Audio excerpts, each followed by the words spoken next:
Very good morning, everyone. So, this is Prashant Goklani, and I welcome you all to day 7 of LDCE ADST preparation. This is a continuation of the 2009 LDCE paper solution that we have started. Uh, Please excuse me for the sore throat that I have today.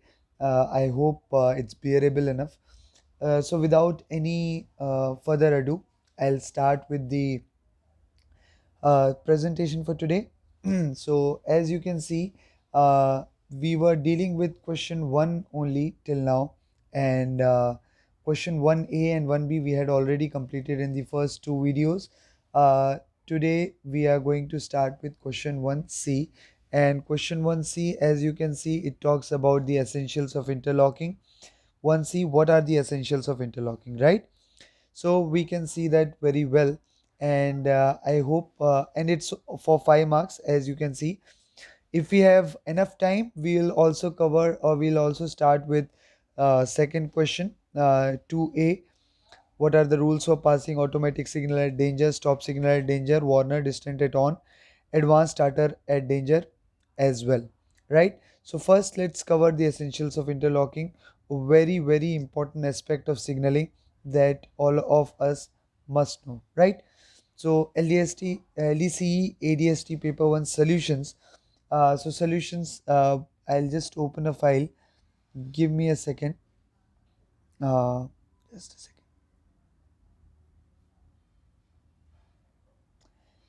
So here is the solution that I'll be referring to. Uh, just a second.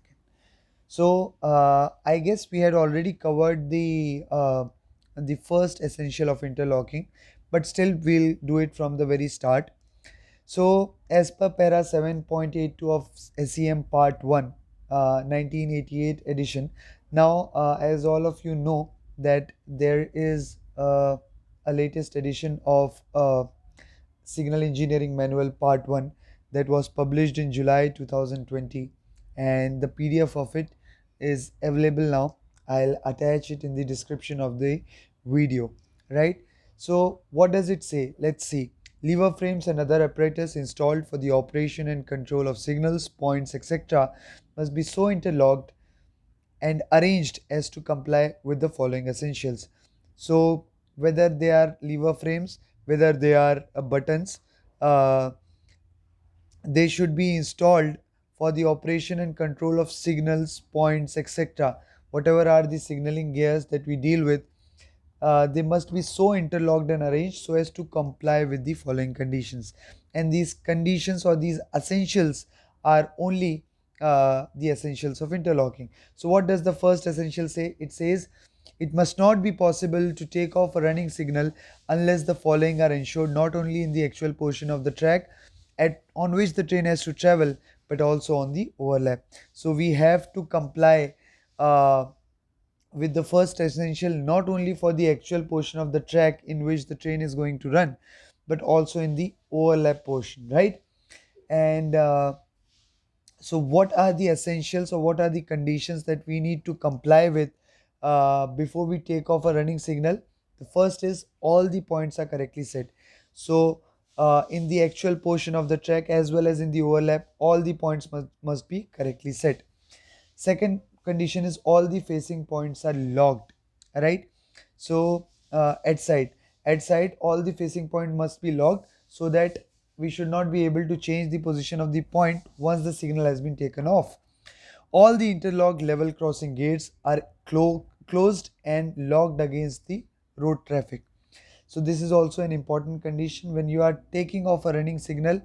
The LC gates or the level crossing gates must be closed and locked for the road traffic, so that no road vehicle can enter the portion of tracks when the signal has been taken off.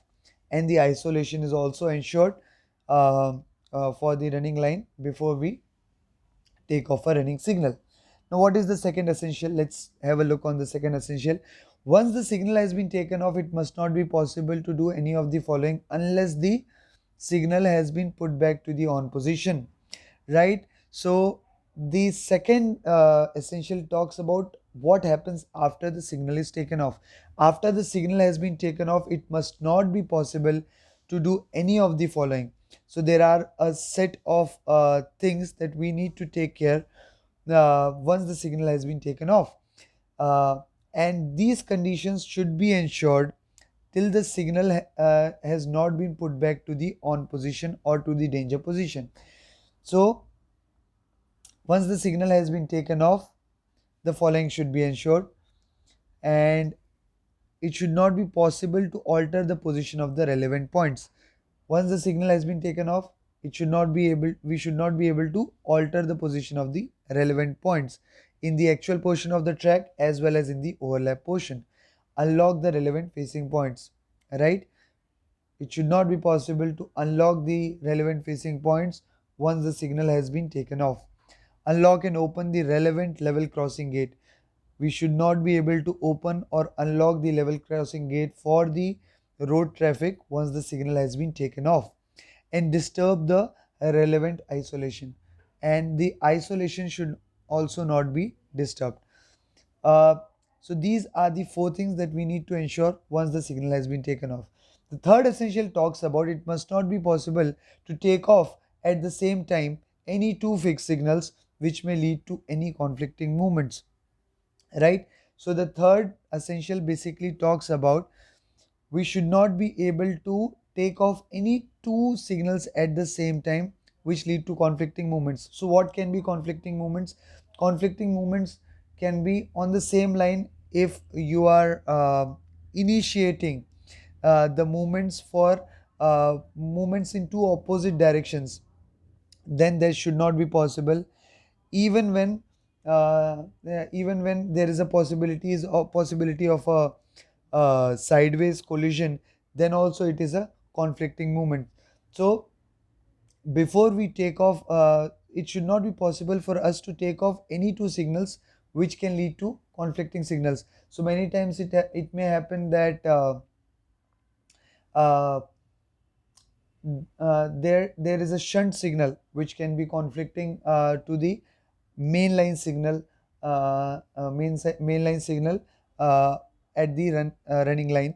So any sort of conflicting movements, whether it is sideways or whether it is in the opposite direction, it should not be possible. And last essential is where feasible, the points shall be so interlocked as to avoid any conflicting movement, right? I'll repeat it again. Where feasible, the point shall be so interlocked as to avoid any conflicting movement, right? So the position of the points or the interlocking of the points should be such that it avoids any conflicting movement, right? I hope it is clear enough. I would not elaborate upon this. So I guess this would be it for today. Um, um, the 10-minute duration has been already done. So I'll just go to the main presentation. So thank you so much for your time. I know the amount of content in one video is not that much, but still it keeps me going and it keeps you going. So stay tuned for more such videos and for the series. This is me, Prashant Goklani. I am Junior Engineer Signal in Western Railways. Signing off. You can contact me on my email ID pgoklani19292 at gmail.com. Thank you so much for your time, everyone. I'll wrap up this presentation now.